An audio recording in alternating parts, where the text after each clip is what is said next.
नमस्कार, सत्यदर्शन न्यूज मध्ये आपले स्वागत आहे. मी पायल शहा. एक नजर टाकूया आजच्या ठळक घडामोडीवर. कर्नाटकात डी.के. शिवकुमार यांच्या हाती मुख्यमंत्री पदाची धुरा. कर्नाटकच्या राजकारणात मोठी घडामोड घडली असून सत्ताधारी काँग्रेसमध्ये नेतृत्व बदल झालाय. ठरलेल्या सत्ता वाटपाच्या सूत्रानुसार मुख्यमंत्री पदाची धुरा आता डी.के.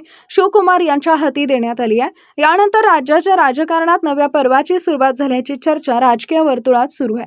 बंगळुरूमधील ग्लास हाऊस इथं पार पडलेल्या शपथविधी सोहळ्यात डी.के. शिवकुमार यांनी मुख्यमंत्री पदाची शपथ घेतली, तर काँग्रेसचे ज्येष्ठ नेते जी. परमेश्वर यांनी उपमुख्यमंत्री पदाची शपथ स्वीकारली. या सोहळ्यासाठी पक्षाचे अनेक वरिष्ठ नेते आणि कार्यकर्ते उपस्थित होते. यापूर्वी मुख्यमंत्री पदाची जबाबदारी सांभाळणारे सिद्धरामय्या यांनी पदाचा राजीनामा दिल्यानंतर नेतृत्व बदलाचा मार्ग मोकळा झाला. आता त्यांची पुढील राजकीय भूमिका काय असेल याकडे सर्वांचं लक्ष लागलंय. ಗಂಗಾಧರಜ್ಜನ ಹೆಸರಿನಲ್ಲಿ ಪ್ರಮಾಣ ಮಾಡುತ್ತೇನೆ, ಶ್ರದ್ಧಾಪೂರ್ವಕವಾಗಿ ಪ್ರತಿಜ್ಞೆಯನ್ನ ಮಾಡುತ್ತೇನೆ.